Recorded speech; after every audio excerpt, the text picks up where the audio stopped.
আজ আমরা বাংলা ব্যাকরণের একটি অংশ স্পর্শবর্ণ সম্পর্কে জানব। প্রথমে জেনে নিই স্পর্শবর্ণ কাকে বলে।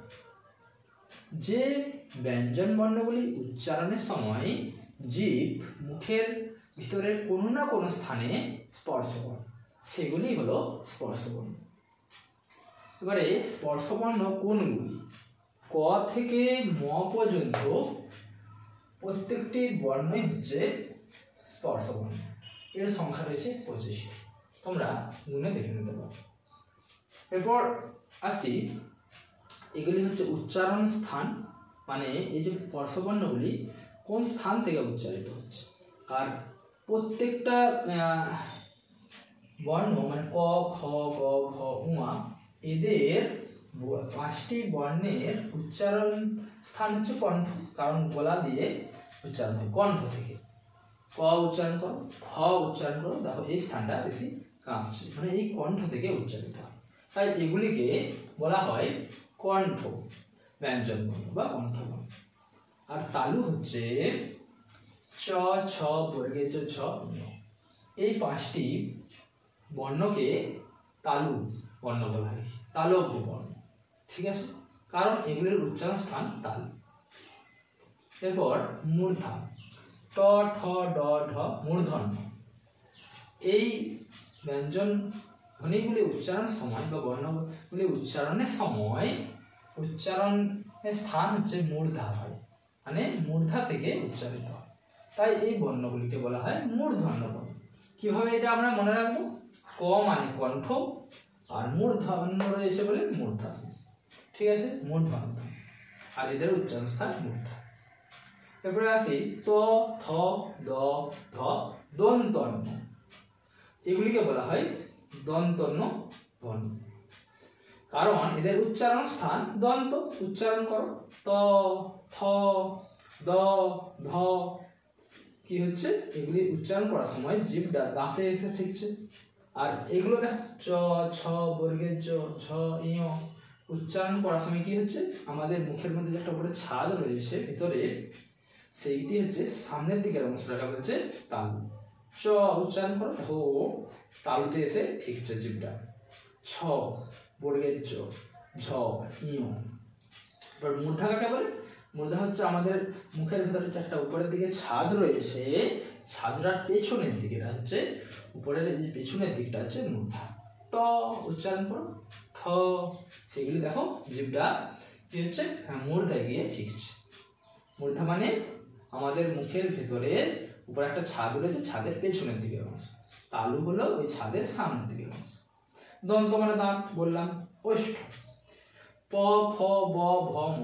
এই ব্যঞ্জন ধ্বনিগুলি উচ্চারণের সময় কি হয়? দুটি ঠোঁট স্পর্শ করে। প উচ্চারণ করে তার দুটি ঠোঁট স্পর্শ করছে। ফ, ব, ভ, ম। একইভাবে এরাও দুটি ঠোঁটকে স্পর্শ করছে। এরপর জেনে নিই বর্গ কাকে। বর্গ হচ্ছে প্রত্যেকটি এই যে উচ্চারণ স্থান, যদি প্রত্যেকটি দেখি যে 5টি করে বর্ণ রয়েছে, তাদের প্রথমের বর্ণটিকেই বলা হচ্ছে বর্ণ। যেমন ক, খ, গ, ঘ, ঙ। এই 5টি বর্ণের বর্ণগুলি কোন বর্গের অন্তর্গত? ক বর্গের অন্তর্গত। তেমনি চ, ছ, বর্গের জ, ঝ, ঞ। এই বর্ণগুলি কোন বর্গের অন্তর্গত? প্রথমে যে বর্ণটি রয়েছে মানে চ বর্গের। এই বর্ণগুলি ট বর্গের অন্তর্গত। ত, থ, দ, ধ, দন্ত ন ত বর্গের অন্তর্গত।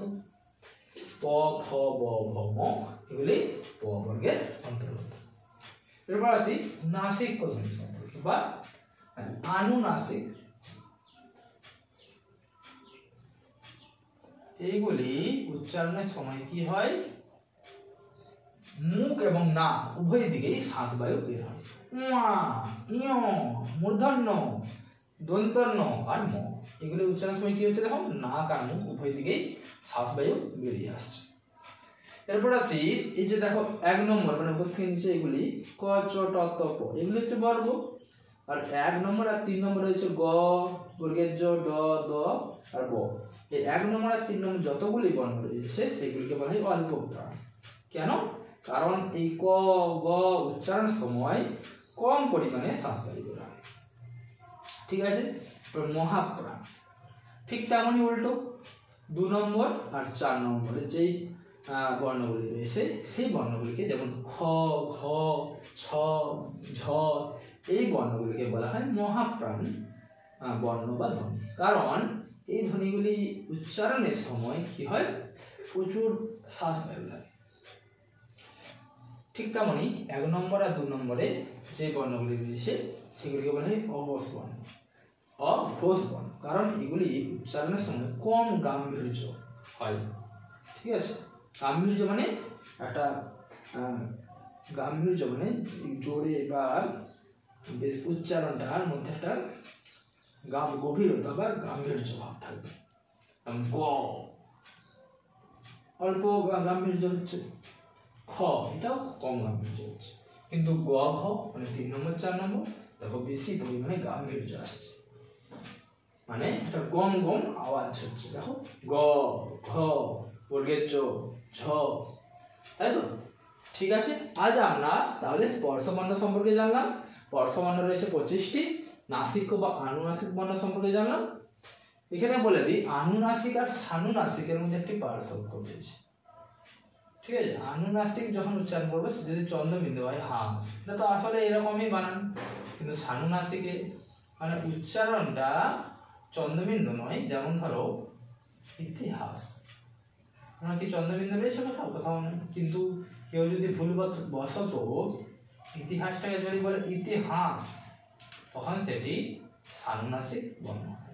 ঠিক আছে, আজ তাহলে আমরা অল্পপ্রাণ, মহাপ্রাণ, অঘোষ, সঘোষ বা ঘোষ ধ্বনি, এছাড়াও তাদের উচ্চারণ স্থান যেমন কণ্ঠ, তালু, মূর্ধা, দন্ত, ওষ্ঠ, বর্গের বিভিন্ন নাম সম্পর্কে জানলাম। ঠিক আছে।